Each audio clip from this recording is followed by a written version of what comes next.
నమస్తే, welcome to Telugu రాజ్యం. నా పేరు రహీం. తెలుగుదేశం ప్రభుత్వం అన్న చంద్రబాబు నాయుడు అన్న గుర్తుకొచ్చే పదాలు పోలవరం ప్రాజెక్టు, అమరావతి రాజధాని నిర్మాణం.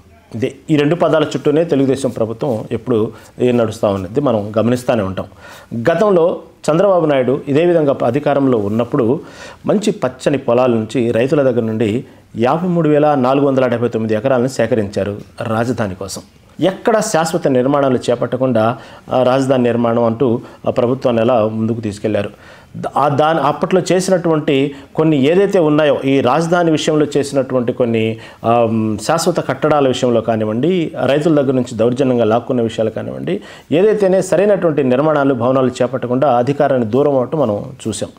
సరే, మళ్ళీ ఇప్పుడు తెలుగుదేశం పార్టీ అధికారంలోకి వచ్చింది.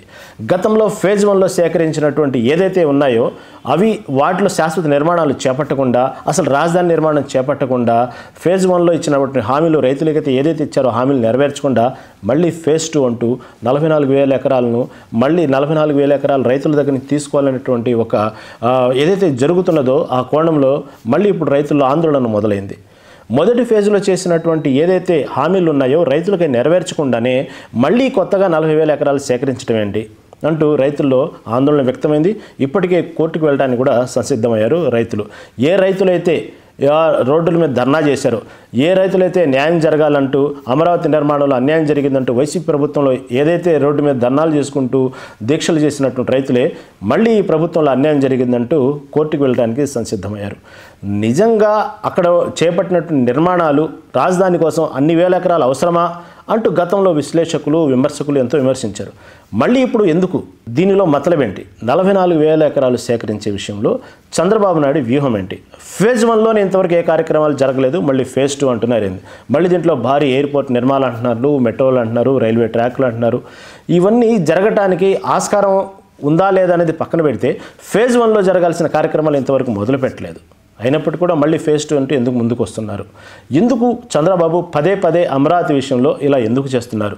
దీని వెనక వ్యూహం ఏంటి? లేక మొదటి ఫేజ్లో కొంతమంది కొనుగోలు చేసినటువంటి ఎవరైతే బడాబాబులు ఉన్నారో వాళ్లకు ఉపయోగకరంగా ఉండే విధంగా ఏదైనా వ్యూహాత్మకంగా ముందుకు వెళ్తున్నారా? లేదా నిజంగానే రాజధాని కోసం అన్ని వేల ఎకరాలు అవసరమా? మొదటి ఫేజ్లో 53,470 ఎకరాల్లో దాదాపు 4,000 ఎకరాలు అమ్మకానికి ఈ పాటికే పెట్టారు. మరి అంతగా అన్ని 4,000 ఎకరాలు అమ్మకానికి పెట్టినప్పుడు అవసరం లేకపోతేనే కదా 4 ఎకరాలు అమ్మకానికి పెట్టింది. మళ్ళీ అలాంటప్పుడు మళ్ళీ కొత్తగా 44 ఎకరాలు సేకరించడం ఏంది? ఇది అందుచిక్కని ప్రశ్నలు ఉంది. కానీ దీని లోపల ఏదో మతలబు ఉంది.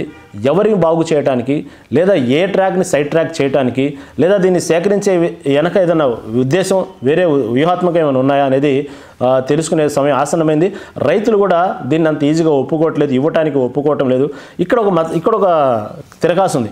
మొదటిగా తెలుగుదేశం పార్టీ సంబంధించినటువంటి ఎవరైతే కార్యకర్తలు ఉన్నారో, తెలుగుదేశం పార్టీ సానుభూతి పరులు ఉన్నారో, మొదటిగా వారి చేతే వాళ్ళు స్వచ్ఛందంగానే భూమి ఇచ్చినట్టు మొదటగా కొంచెం ఇప్పించటం, రైతులే స్వచ్ఛందంగా ముందుకు వచ్చి ఇస్తున్నారు అనేటువంటి ఒక వాతావరణాన్ని క్రియేట్ చేయటం, తర్వాత దౌర్జన్యంగా తీసుకుంటున్నారనే ఒక అపవాదు కూడా మూటగట్టుకుంటుంది తెలుగుదేశం ప్రభుత్వం. చూడాలి, ముందు నిజంగా రైతులు స్వచ్ఛందంగా ముందుకు వచ్చి 44,000 ఎకరాలు ఇవ్వడానికి సిద్ధంగా ఉన్నారా?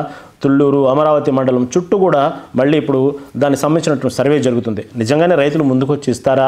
లేకపోతే మనం అనుకున్నట్టుగానే తెలుగుదేశం కార్యకర్తలు మొదటగా ఒక 10 మందో 15 మంది చేత అలా నిజంగా స్వచ్ఛందంగా ఇచ్చినట్టు చూపించి అందరి దగ్గర మళ్ళీ దౌర్జన్యంగా వసూలు చేస్తారా? ముందు రైతులు ఎటువంటి నిర్ణయం తీసుకోబోతున్నారు? ఈ పాటికే రైతులు కోర్టుకు వెళ్ళడానికి సిద్ధమయ్యారు. వెళ్ళడానికి కూడా ఈ పాటికి సిద్ధమైనట్టే వాతావరణం కనబడుతోంది. చూడాలి, మళ్ళీ చంద్రబాబు నాయుడు దీని మీద మళ్ళీ వ్యూహాత్మకంగా ఎటువంటి వ్యూహాలతో ముందుకెళ్తారు, లేదా రైతులకు ఏ విధంగా నచ్చజెప్తారనేది తొందరలో తెలుస్తుంది. హలో, తెలుగు రాజ్యం ఛానల్ చూస్తున్నారా? సామాజిక రాజకీయ జీవన చిత్రణే తెలుగు రాజ్యం. అతిశయోక్తులు అసత్యాలు ఉండవు. రాజకీయ కోణం కాదు, ప్రజా కోణమే కొలబద్ద. తెలుగు రాజ్యం వీక్షణ మీ ఉత్తమ అభిరుచికి నిదర్శనం.